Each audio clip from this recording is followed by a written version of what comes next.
ঠিক আছে। তাহলে আজকে আমরা আমাদের আজকের টপিকটা শুরু করি। এটা হচ্ছে noil extraction theory of Gegauff for forward feed system.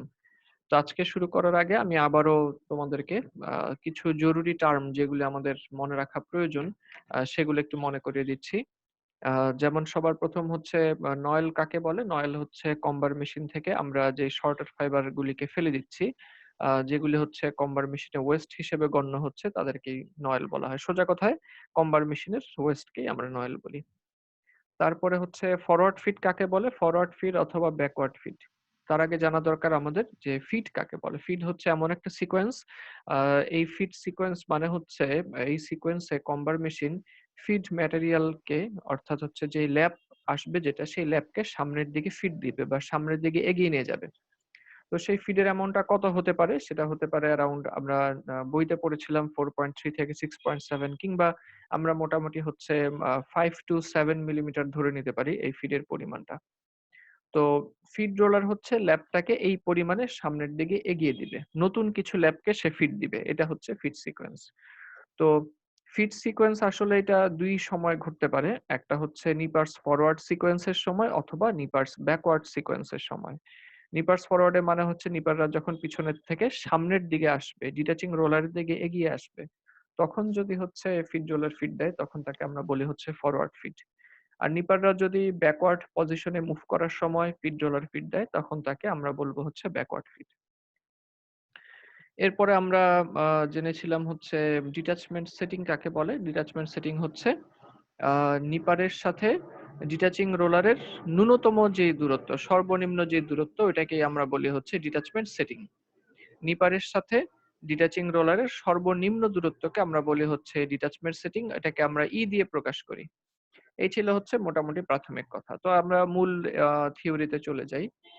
Backward ফিডের সাথে ফরওয়ার্ড ফিডের বেশ কিছু জায়গায় পার্থক্য তৈরি হবে। আমরা সেই হচ্ছে পার্থক্যগুলি দেখার চেষ্টা করব যে ঠিক কোথায় পার্থক্যগুলি তৈরি হলো।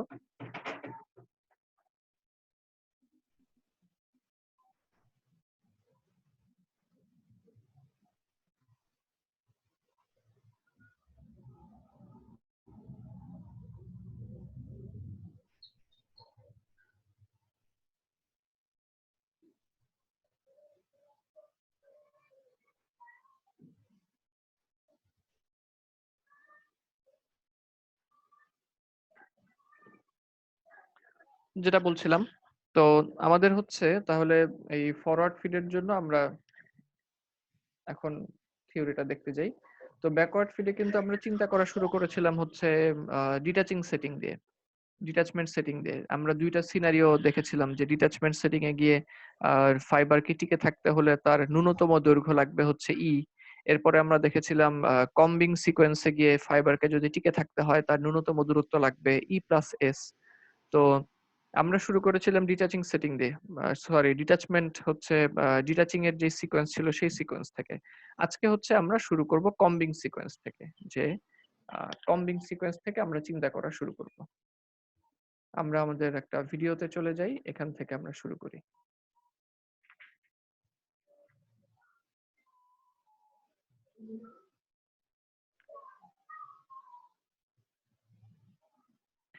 তো এখানে এসে আমরা সবার প্রথমে যেই দৃশ্যটা দেখতে পাচ্ছি,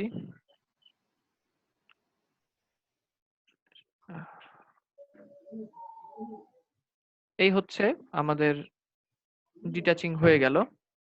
তো যখন ডিটাচিং হয়ে যায়, ডিটাচিং হয়ে গেল তখন কিন্তু নিপাররা ডিটাচিং এর পরে পিছনের দিকে আসতে শুরু করে, ব্যাকওয়ার্ড পজিশনে আসতে শুরু করে।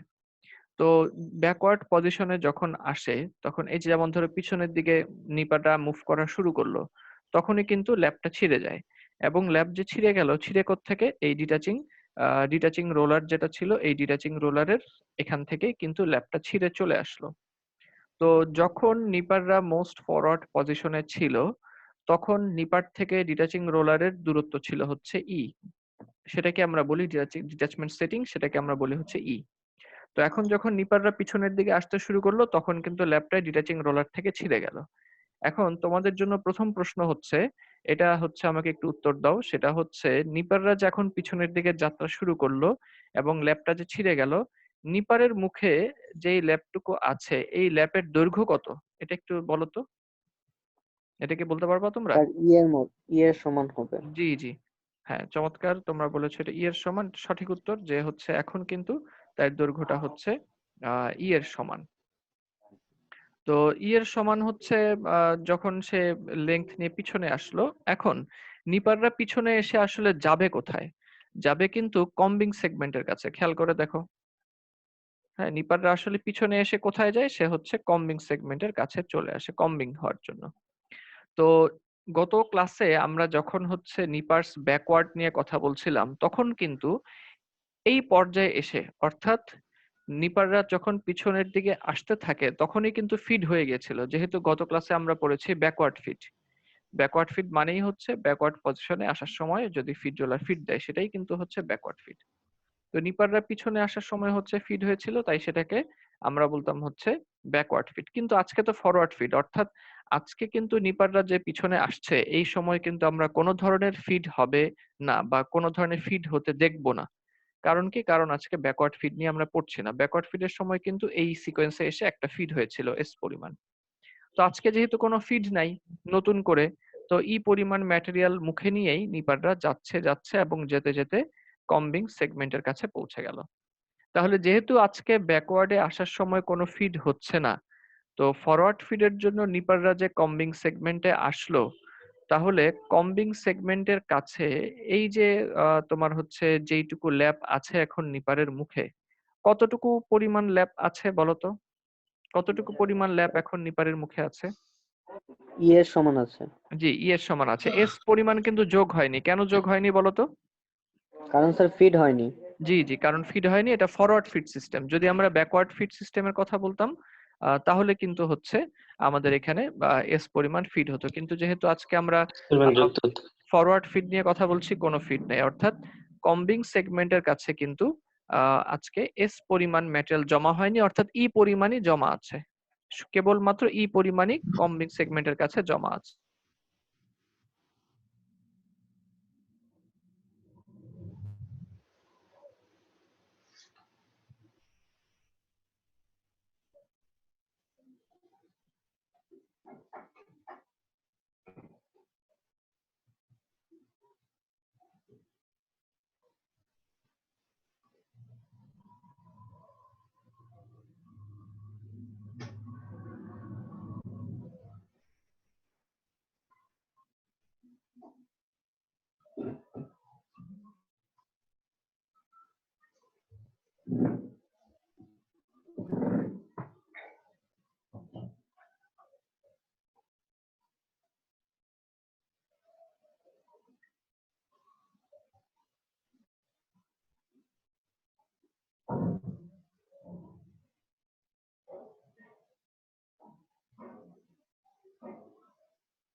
আচ্ছা, তো আমরা হচ্ছে একটা ডায়াগ্রাম এঁকে ফেলি।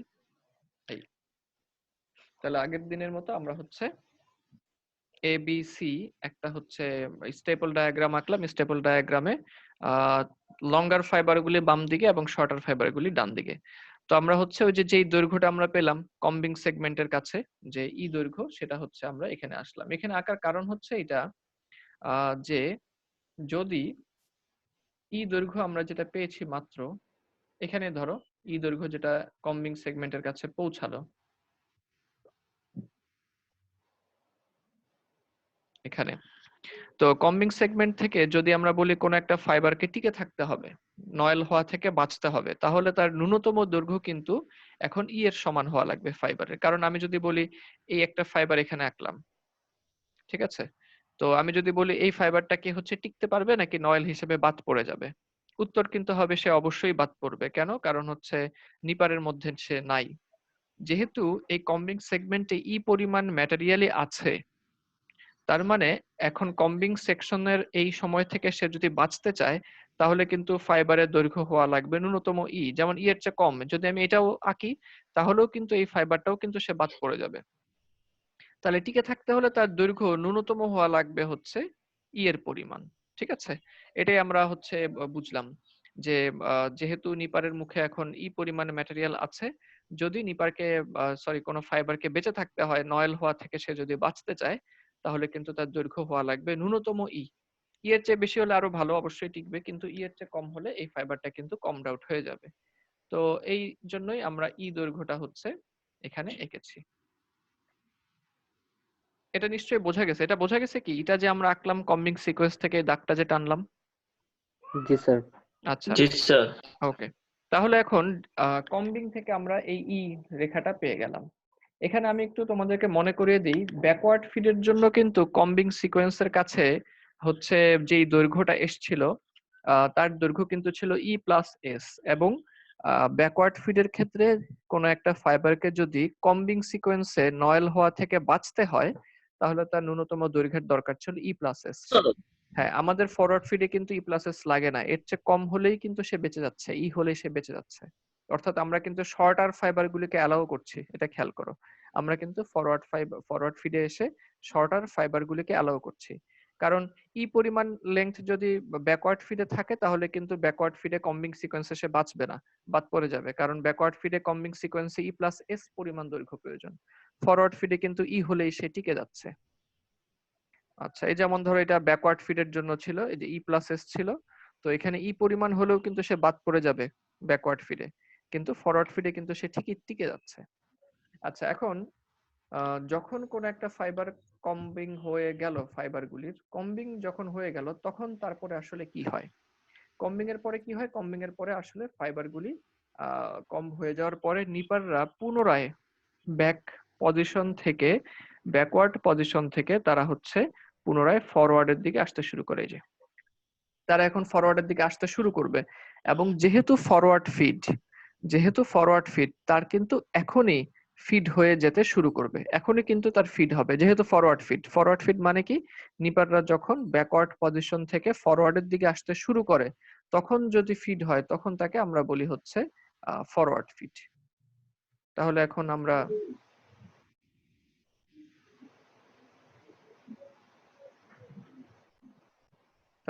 আমরা হচ্ছে এই ফরওয়ার্ড পজিশনে আসতে সে শুরু করবে, মাত্রই কম্বিং হয়ে গেল। এখন খেয়াল করে দেখো ফিড রোলারের দিকে, এই ফিড রোলার কিন্তু ঘুরে সামনের দিকে ল্যাপটাকে এগিয়ে দিচ্ছে। ঠিক আছে, এই যে সে কিছু পরিমাণ সামনের দিকে ল্যাপটাকে হচ্ছে এগিয়ে দিল। তো আমরা ধরে নিচ্ছি ফিড রোলারটা এস পরিমাণ ম্যাটেরিয়ালকে সে এগিয়ে দিল। এগিয়ে দেওয়ার পরে এই যে পিসিং ডিটাচিং হয়ে, এটা হচ্ছে মনে করো নিপারের সবচাইতে মোস্ট ফরওয়ার্ড পজিশন। আচ্ছা, এখন এটা যদি নিপারের মোস্ট ফরওয়ার্ড পজিশন হয়, এখানে খুব বেশি মনোযোগ লাগবে, সেটা হচ্ছে এই যে ফিড রোলার ফিড দিয়ে দিল, কি পরিমাণ ফিড রোলার ফিড দিল? এস পরিমাণ। এস পরিমাণ। তাহলে ল্যাব কিন্তু এস পরিমাণ সামনের দিকে সে এগিয়ে গেল, ল্যাবটা সামনের দিকে কিন্তু এস পরিমাণ এগিয়ে গেল, এবং সেই ঘটনাটা কিন্তু এস পরিমাণ যোগ হলো নিপাররা মোস্ট ফরওয়ার্ড পজিশনে আসার আগেই। এই যে পিছনের থেকে সামনের দিকে আসার আগেই কিন্তু এই যে ফিড রোলার এস পরিমাণ ম্যাটেরিয়ালটাকে সামনে এগিয়ে দিয়েছে। তার মানে এস পরিমাণ ম্যাটেরিয়াল কিন্তু এইটুকুর মধ্যে জমা আছে, তাই না? এইটুকুর মধ্যে কিন্তু এস পরিমাণ ম্যাটেরিয়াল জমা আছে। আমার এই কথাটা কি বোঝা গেল? Yes sir. হ্যাঁ, এই যে ল্যাপের এইটুকু অগ্রগতি, এটা কিন্তু এস পরিমাণ ফিড দেওয়ার পরেই ল্যাপটা সামনের দিকে এগিয়ে আসলো। এখন হচ্ছে নিপারটার সামনে গেল, সামনে গিয়ে পিসিং হবে। ডিটাচিং হবে এটা হচ্ছে ধরে যাক এটা হচ্ছে সবচেয়ে মোস্ট ফরওয়ার্ড পজিশন। আমি হ্যাঁ, এটা হচ্ছে মোস্ট ফরওয়ার্ড পজিশন ধরে নাও। তো নিপারের মোস্ট ফরওয়ার্ড পজিশন থেকে ডিটাচিং রোলার পর্যন্ত দূরত্বকে তো আমরা বলি হচ্ছে বা ডিটাচমেন্ট সেটিং। এই ধরো সেই দূরত্ব এটা। এখন আমি তোমাকে হচ্ছে একটা জিনিস বলি, সেটা হচ্ছে এই যে আমরা দূরত্ব, যেটা ডিস্টেন্স, এটা যে আমরা পেলাম নিপারের থেকে শুরু করে ডিটাচমেন্ট রোলার পর্যন্ত দূরত্ব, যে এইটুকু যে আমরা পেলাম। আচ্ছা, এই এর মধ্যে, এই যে এইটুকুর মধ্যে যে লেংথের ল্যাপ আছে, এর মধ্যে কি এস পরিমাণ ফিড হওয়ার পরেই হচ্ছে এটা যোগ হলো না? মানে হচ্ছে এই কিন্তু হয়েছে কখন? এস পরিমাণ ল্যাপ সামনে আগিয়ে যাওয়ার পরে এখন কিন্তু আমরা এটাকে পাচ্ছি। তার মানে এস কিন্তু আসলে এর মধ্যেই লুকানো আছে। আমি যদি ধরি এইটুক এস, তাহলে কিন্তু এই টা তৈরি হয়েছে আসলে এসটাকে সাথে করে নিয়েই আমরা এই পরিমাণ পাচ্ছি। অর্থাৎ যেইটুকু ফিড হয়েছিল এই এস পরিমাণকে সাথে করে নিয়েই কিন্তু এখন এই দূরত্বটা তৈরি হলো। আমার এই কথাটা কি বোঝা গেল কিনা? এটা একটু জটিল কথা, দেখো মাথায় ঢুকে কিনা। না বুঝলে বলো, আমি আবারও রিপিট করি কথাটা। বুঝতে পারছি। স্যার আরেকবার একটু বলেন। হ্যাঁ হ্যাঁ, এটা হচ্ছে যেহেতু ফরওয়ার্ড ফিড, ঠিক আছে? কে বললো আরেকবার একটু বলতে? আরেকটু গলার আওয়াজ দাও তো, তোমার নামটা বলো। লিমন স্যার, লিমন। হ্যাঁ, লিমন। তো লিমন, তুমি আমার সাথেই থাকো, তুমি এখন আনমিউট করো না। এটা জি তো স্যার। ফরওয়ার্ড ফিড সিস্টেম, তাই না? জি স্যার।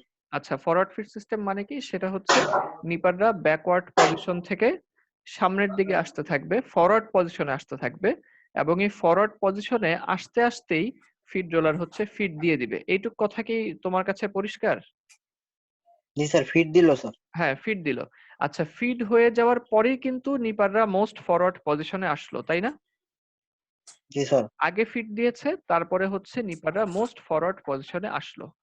আচ্ছা, তো মোস্ট ফরওয়ার্ড পজিশনে আসার পরে নিপারের থেকে ডিটাচিং রোলারের দূরত্ব হচ্ছে তো এই যে দূরত্বটা আমরা পেলাম, নিপাররা যে মোস্ট ফরওয়ার্ড পজিশনে আসলো, ফিট কখন দিয়েছে বলতো?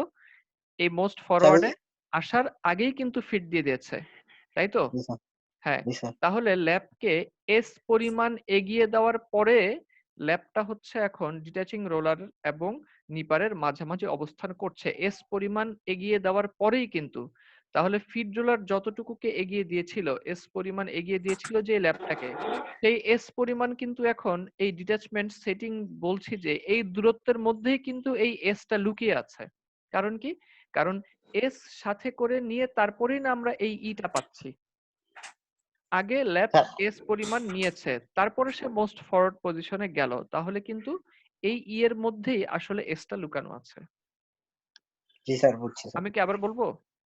না স্যার, হ্যাঁ, বুঝছি স্যার। যেহেতু এসটা আগে হয়েছে, তার মানে এই এস পরিমাণ অগ্রগতি ল্যাবটা নিয়েই তারপরে কিন্তু সে এই মোস্ট ফরওয়ার্ড পজিশনে নিপাররা গেল। তারপরে না আমরা হচ্ছে মোস্ট ফরওয়ার্ড পজিশন থেকে ডিটাচিং রোলারের দূরত্ব বললাম কিন্তু এই বলতে আমি যে দূরত্বটুকু বোঝাচ্ছি, এর মধ্যে এস তো আগে থেকেই আমি অ্যাড করে রাখছি ফরওয়ার্ডে আসার সময়। বোঝা জি গেছে স্যার, কি? ফিডের সময় স্যার। হ্যাঁ জি স্যার, হ্যাঁ, ফিডের সময়। জি জি। স্যার। তার মানে আমি যেটা বলতে চাচ্ছি যে এর মধ্যেই আসলে এখানে এসটা লুকানো আছে, ঠিক আছে? জি এখন স্যার। আমি যদি এখানে হচ্ছে এরপরে আমি হ্যাঁ, এবার হচ্ছে মিউট করতে পারো কিছুক্ষণের জন্য, বা চাইলে আনমিউটও রাখতে পারো যদি তুমি মনে করো নয়েজ নাই তোমার আশেপাশে, তাহলে আনমিউট করেই রাখো। আচ্ছা, এখন আমি হচ্ছে এই ডায়াগ্রামে চলে আসি।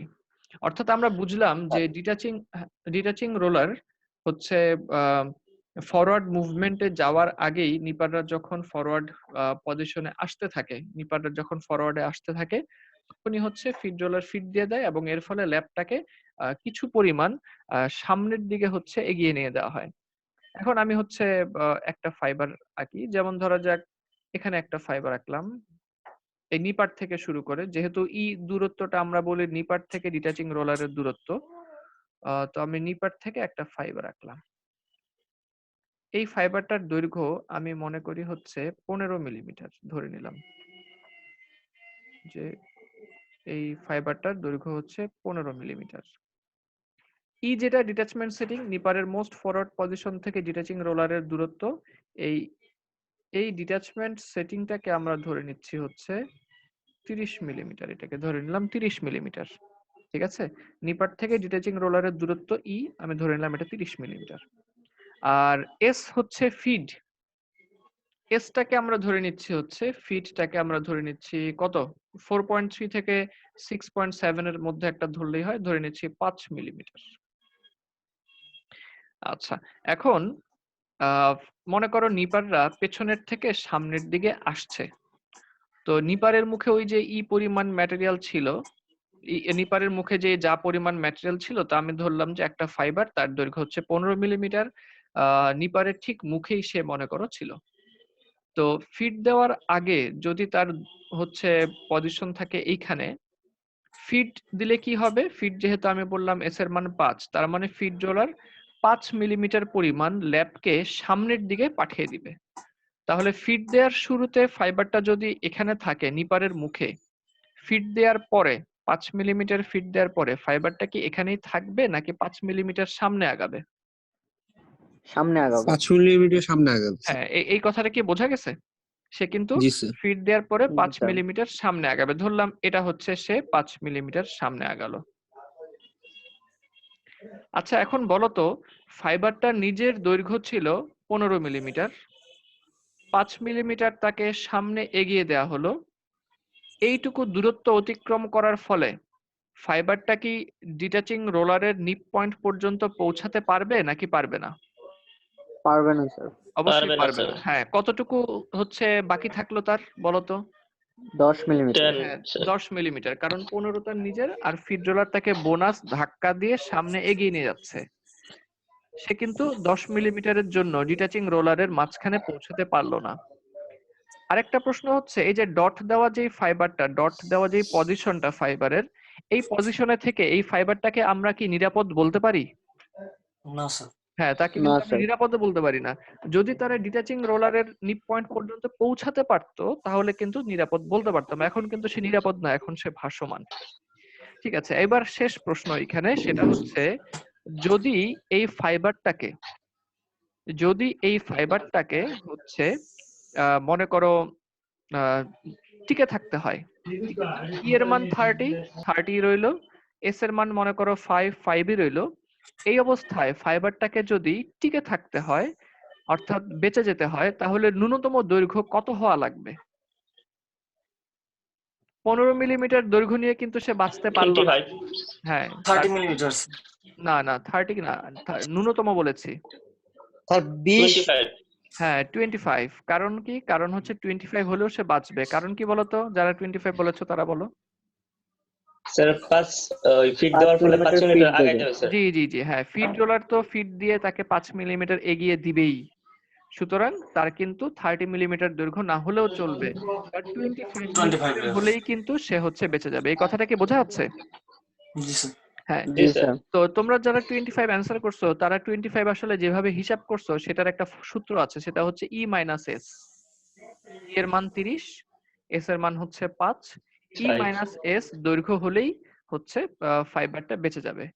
তার মানে এই ডিটাচিং সেটিং থেকে, অর্থাৎ ডিটাচমেন্ট সিকোয়েন্স থেকে আমরা ফরওয়ার্ড ফিডের ক্ষেত্রে যে ডিসিশনে আসতে পারি সেটা হচ্ছে ফাইবারের দৈর্ঘ্য ন্যূনতম ই মাইনাস এস হলেই সে হচ্ছে বেঁচে যাবে, ন্যূনতম।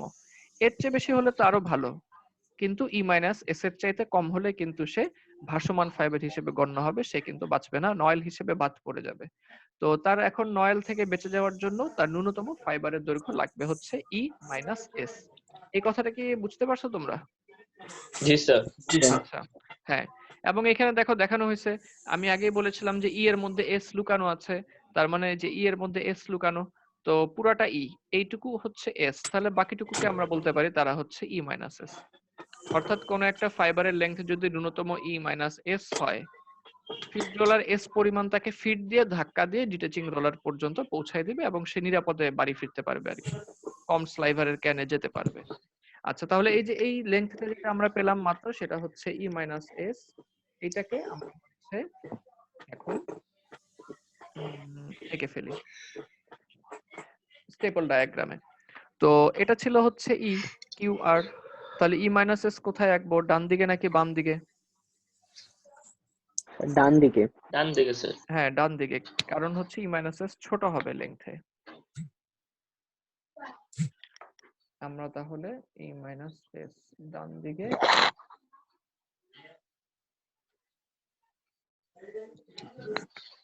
তো এটাকে আমরা ধরলাম হচ্ছে এম এন, এম এন ধরলাম। আর এই যে লেংথ আমরা পেয়েছি সেটাকে আমরা বললাম হচ্ছে ই মাইনাস এস। আচ্ছা ই মাইনাস এস। এখন কিন্তু আমরা আবার হচ্ছে আগের বারের মতো একটু কনফিউশনে পড়ে গেলাম, কারণ হচ্ছে এখন আমরা আবারও দুইটা তথ্য পেয়েছি। ই যে লেংথটা এটা আমরা পেয়েছি হচ্ছে কম্বিং সিকোয়েন্স থেকে, ঠিক আছে? ই যে লেংথটা আমরা পেয়েছি এই লেংথটাকে আমরা পেয়েছি হচ্ছে কম্বিং সিকোয়েন্স থেকে। আর এখন ডিটাচিং সিকোয়েন্স থেকে আমরা আরেকটা দৈর্ঘ্য পেলাম, সেটা হচ্ছে ই মাইনাস এস। এখন আমরা আবারও আগের মতো একটু ব্যাখ্যায় আসতে পারি যে এম এন বি এই ট্রায়াঙ্গেলের মধ্যে যে সমস্ত ফাইবার পড়বে তারা কিন্তু নিঃসন্দেহে নয়েল হিসেবে গণ্য হবে, বাদ পড়ে যাবে নিঃসন্দেহে।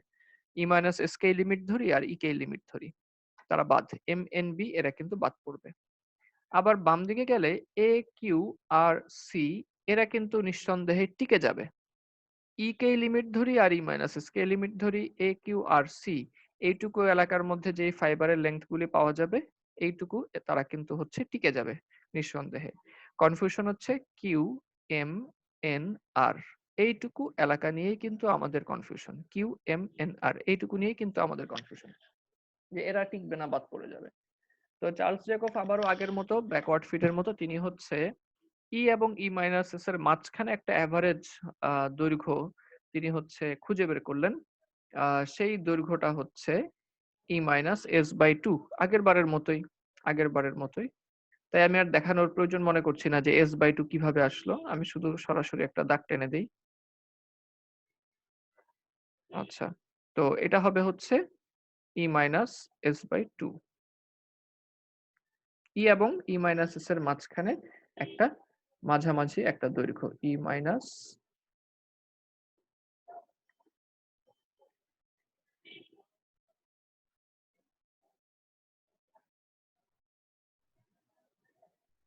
S by two, E minus S by two, E এবং ই মাইনাস এস এর মাঝখানে একটা দূরত্ব, এটাকে আমরা হচ্ছে ও এবং পি দিয়ে প্রকাশ করলাম, ঠিক আছে?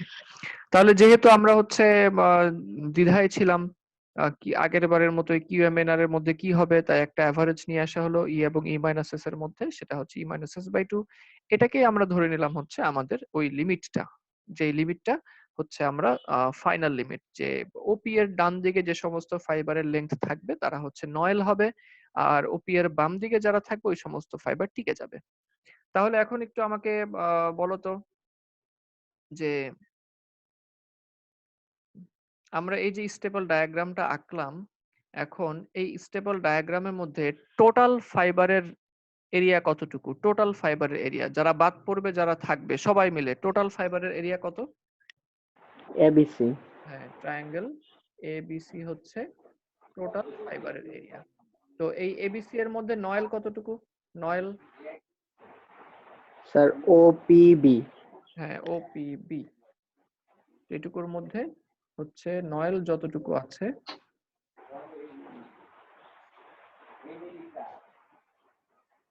নয়েল হচ্ছে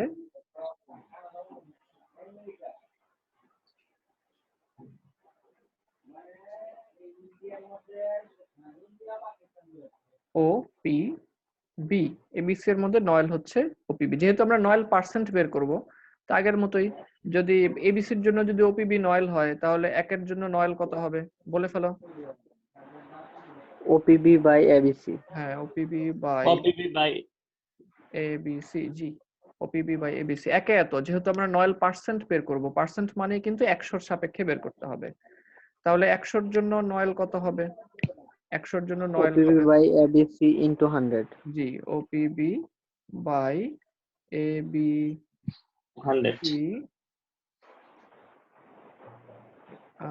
তারপরে হচ্ছে ইনটু 100।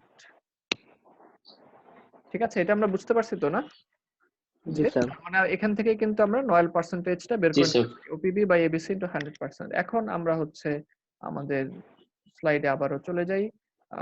স্লাইডে এই যে এখানে লেখা আছে P percentage is equal to OPB by ABC into 100%। ঠিক আছে, এটা আমাদের গত দিনের মতোই ছিল। তো এরপরে আমরা কোথায় আসবো বলতো? ওপিবি এবং এবিসি এরা কি কি যেন, এরা হচ্ছে মনে আছে কারো? এদের মধ্যে একটা সম্পর্ক আছে, তারা কি? সমকোণী সদৃশ বাহু ত্রিভুজ। হ্যাঁ, সদৃশ্য সমকোণী ত্রিভুজ। কেন তাদেরকে সদৃশ্য ত্রিভুজ বলতে পারি? কারণ এদের মধ্যে দুইটা কোণ সমান এবং একটা সাধারণ কোণ। এই যে অ্যাঙ্গেল এ এবং অ্যাঙ্গেল ও, এরা কিন্তু সমকোণ, 90 ডিগ্রি অ্যাঙ্গেল। ত্রিভুজ হচ্ছে ও বিপি এবং এ বি সি, এই দুইটা ত্রিভুজের মধ্যে। ঠিক আছে, তো এটা হচ্ছে অ্যাঙ্গেল ও এবং অ্যাঙ্গেল এ হচ্ছে সমকোণ। অ্যাঙ্গেল সি এবং অ্যাঙ্গেল পি তারা হচ্ছে পরস্পর অনুরূপ কোণ। তারা পরস্পর হচ্ছে অনুরূপ কোণ। অনুরূপ কোণ আমরা কিভাবে চিনবো? এই যে ওপি এবং এসি দুইটা সরল রেখা, দুইটা পরস্পর সমান্তরাল। সরল রেখা হলেই চলবে না, সমান্তরাল হতে হবে। দুটি পরস্পর সমান্তরাল রেখাকে একটি রশ্মি যদি ছেদ করে যায়, কে ছেদ করলে? যে বিসি ছেদ করে গেল, তাহলে এখানে দুইটা কোণ উৎপন্ন হয়, অ্যাঙ্গেল সি এবং অ্যাঙ্গেল পি। তো এরা হচ্ছে পরস্পর অনুরূপ কোণ এবং তারা হচ্ছে সমান। তাহলে অ্যাঙ্গেল সি সমান অ্যাঙ্গেল পি আমরা পেয়ে গেলাম। তো এইবার হচ্ছে আরেকটা কোণ যেটা বাকি রয়ে গেল, সেটা হচ্ছে অ্যাঙ্গেল বি। অ্যাঙ্গেল বিটা কিন্তু হচ্ছে সাধারণ কোণ। অ্যাঙ্গেল বি সাধারণ কোণ। তাহলে অ্যাঙ্গেল এ সমান অ্যাঙ্গেল ও, অ্যাঙ্গেল পি সমান অ্যাঙ্গেল সি এবং অ্যাঙ্গেল বি হচ্ছে সাধারণ কোণ। সুতরাং ওপিবি এবং হচ্ছে এসিবি, এই দুইটা ত্রিভুজ কিন্তু আমাদের সদৃশ্য সমকোণী ত্রিভুজে পরিণত হলো। আর সদৃশ্য সমকোণী ত্রিভুজের ক্ষেত্রে আমাদের নিশ্চয়ই এটা মনে পড়ে, গত ক্লাসে আমরা বলেছিলাম দুটি সদৃশ্য সমকোণী ত্রিভুজের জি অনুপাত, স্যার। হ্যাঁ, তাদের অনুরূপ বাহুগুলির বর্গের অনুপাতের অনুরূপ সমান। বাহুর জি, তো আমরা সমান। ওই অনুপাত বের করার সময় ওপিবি কে উপরে রাখছি আর এবিসি কে নিচে রাখছি। উল্টাটা করলেও কিন্তু ভুল ছিল না, এবিসি কে উপরে রেখে ওপিবি কে নিচে রাখলেও হতো। কিন্তু আমরা কেন ওপিবি কে উপরে রাখলাম?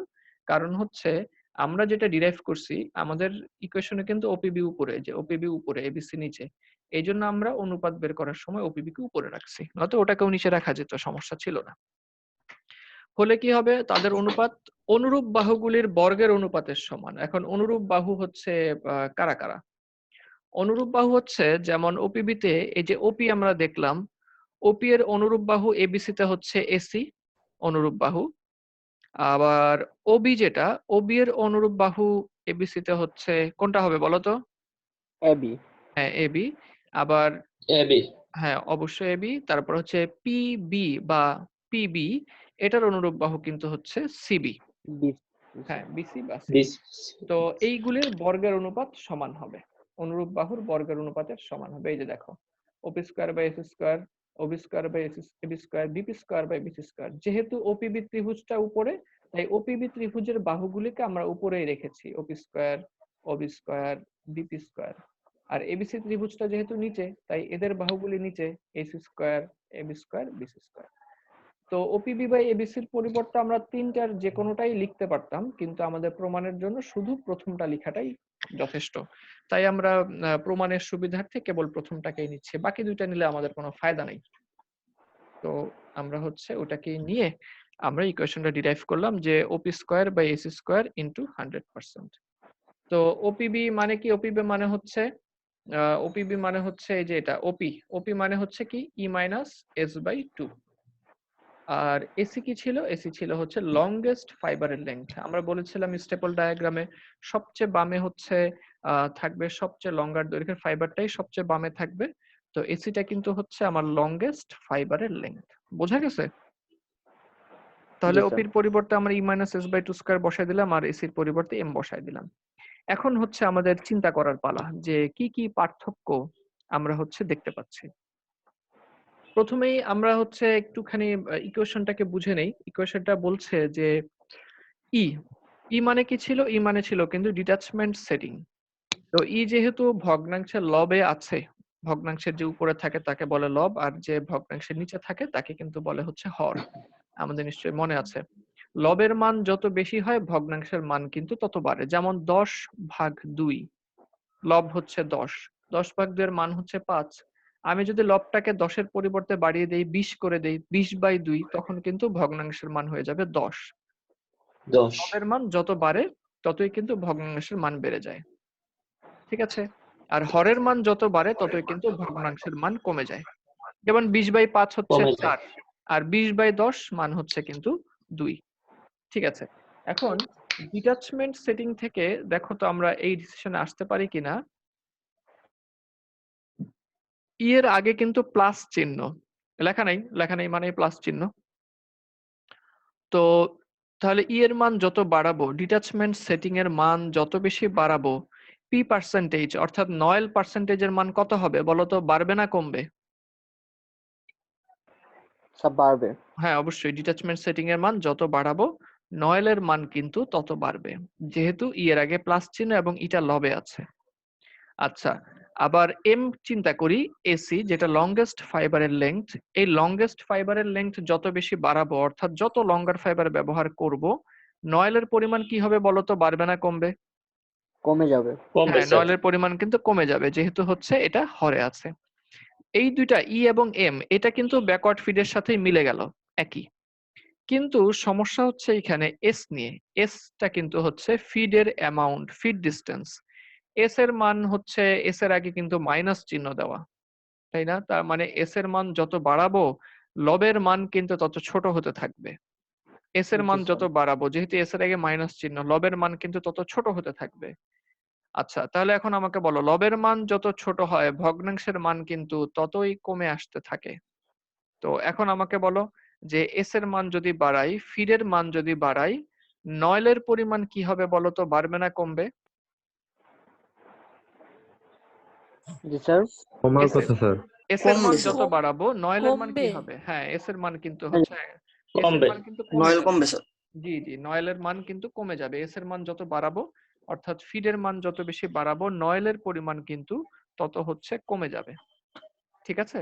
কারণ এস এর মান যত বাড়াচ্ছি হরের মান তত ছোট হবে, আর হরের মান ছোট হলে ভগ্নাংশও ছোট হবে। অর্থাৎ ফিডের পরিমাণ, আমি ফরওয়ার্ড ফিড সিস্টেমে এসে ফিডের মান যত বাড়াবো ততই কিন্তু আমার নয়েল পার্সেন্টেজ কমে যাবে। এই কথাটাকে আমি আবার একটু এই ডায়াগ্রাম থেকে ব্যাখ্যা করি, তাহলে আরো পরিষ্কার হবে কথাটা। ই এর মান ধরা যাক 30 মিলিমিটার,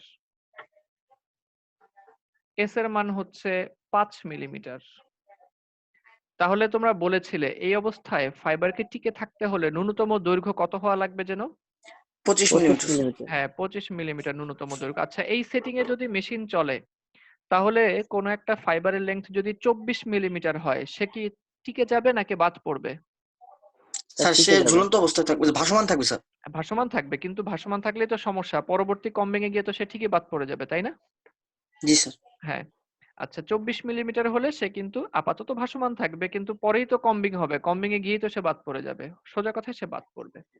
আচ্ছা, 24 মিলিমিটারের ফাইবারটা কিন্তু বাদ পড়ে গেল এই সেটিং এ। 23 মিলিমিটারের ফাইবারটা কি হবে, টিকে যাবে নাকি বাদ পড়বে? বাদ পড়বে স্যার। বাদ পড়বে।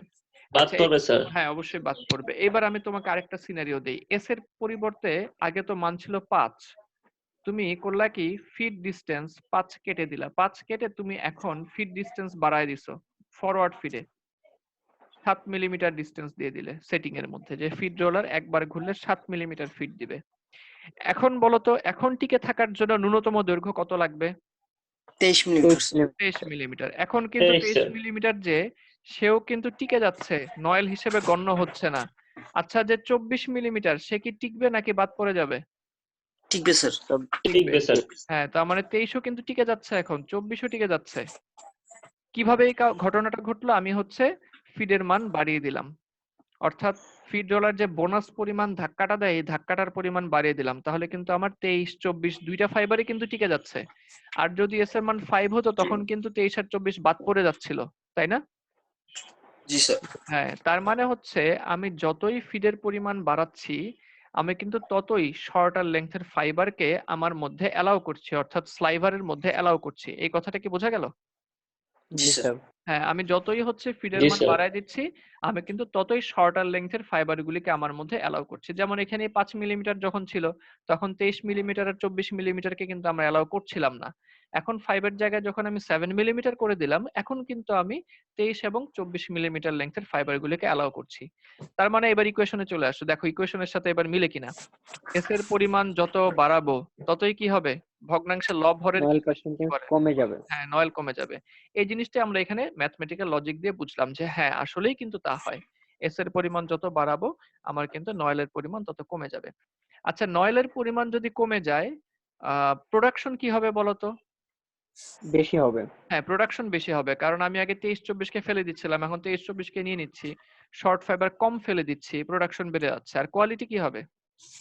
স্যার কোয়ালিটি খারাপ হয়ে খারাপ যাবে। হবে, স্যার। হ্যাঁ, কোয়ালিটি কিন্তু খারাপ হবে, কারণ এই যে 23 মিলিমিটার 24 মিলিমিটার শর্টার লেন্থের ফাইবার গুলিকে আমি যখন আমার মধ্যে অ্যালাউ করব, প্রোডাকশন বাড়বে কিন্তু কোয়ালিটি কিন্তু খারাপ হয়ে যাবে। এই কথাগুলি কি বোঝা গেল? জি স্যার। আচ্ছা, তাহলে এইবার দেখো তো এই লাইনটা বোঝো কিনা, যে ফরওয়ার্ড ফিড হচ্ছে হাই প্রোডাকশনকে বেস করে নেওয়া। অর্থাৎ ফরওয়ার্ড ফিড যদি আমি বাছি, এস এর মান যত বেশি বাড়াবো প্রোডাকশন বাড়বে কিন্তু কোয়ালিটিতে ছাড় দিতে হবে, তাই না? জি স্যার। হ্যাঁ, আর জি নিচের স্যার। লাইনটা গতকালকে আমরা বুঝে রাখছিলাম গতদিন, যে ব্যাকওয়ার্ড ফিডের ক্ষেত্রে ওখানে কিন্তু ছিল E plus S by 2 whole square by M square, S এর আগে কিন্তু প্লাস ছিল। তার মানে আমি যতই ফিডের পরিমাণ বাড়াবো, আমার হচ্ছে শর্ট ফাইবারের পরিমাণ, নয়েলের পরিমাণ কিন্তু ততই বেড়ে যাচ্ছিল। বেড়ে তাই যাবে। না? হ্যাঁ, ততই কিন্তু বেড়ে যাচ্ছিল। আর শর্ট ফাইবারের নয়েলের পরিমাণ বেশি হওয়া মানে কিন্তু কোয়ালিটি ভালো হওয়া। তাহলে এই লাইন দুইটা কি বোঝা গেল? Yes sir. হ্যাঁ, জি স্যার। ঠিক আছে। ব্যাস, তাহলে দুইটার মধ্যে কি আমরা পার্থক্য বুঝতে পারলাম?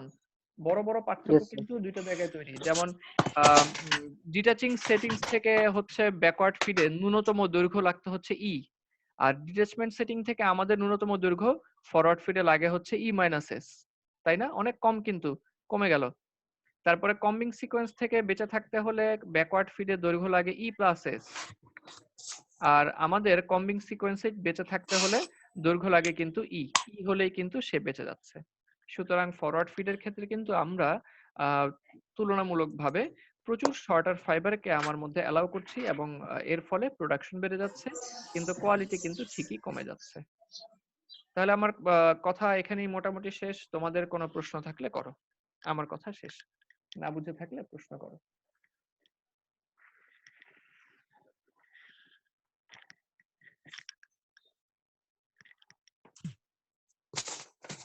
কোনো প্রশ্ন আছে কি? না স্যার। আচ্ছা, সবই বুঝছো তো? না স্যার। ঠিক আছে, সবই বোঝা গেছে? সেই তো।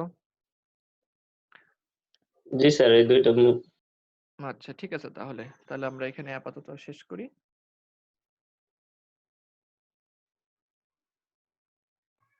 অ্যাটেন্ডেন্স গুলো কি স্যার লিখে দিব? দাঁড়াও দেখি, দাঁড়াও অ্যাটেন্ডেন্সটা আমি দেখি পাই কিনা। তোমরা কোন সেকশন একটু বলো? সেকশন 3। আচ্ছা 3, 11টা 20 থেকে তোমাদের ক্লাস, ঠিক আছে। না, তোমাদেরটা আসলে হচ্ছে না স্যার। আচ্ছা ঠিক আছে, তাহলে কাজ করো। আমি ঠিক আছে, এক কাজ করি, আজকে তোমাদের জন্য আমি একটুখানি আরেকটা বোনাস দিয়ে দিই, নয়েল থিওরি বোনাস, কিংবা তুমি প্রথম রমাজান বোনাস বলতে পারো। আমি তোমাদেরকে অ্যাটেন্ডেন্স দিয়ে দেবো না সবাইকে। 1 2 1 ধন্যবাদ sir. 3। Thank you so much sir. আচ্ছা ঠিক আছে, তাহলে আমরা এখানে লিভ করছি। আসসালামু আলাইকুম স্যার। ওয়ালাইকুম স্যার আসসালামু আলাইকুম স্যার। আসসালাম। আসসালামু আলাইকুম স্যার। শোনো, ভিডিওগুলা আসসালামু বাসায় আলাইকুম। দেখে প্রশ্ন জমায় রেখো। খোদা হাফেজ স্যার। হ্যাঁ, ভিডিওগুলা কিন্তু বাসায় দেখো, আচ্ছা, প্রশ্ন স্যার। জমায় রেখো, না তো ভুলে জি যাবে। স্যার। ওকে, ইনশাআল্লাহ স্যার। জি স্যার। আসসালামু আলাইকুম। আসসালামু আলাইকুম স্যার। খোদা হাফেজ।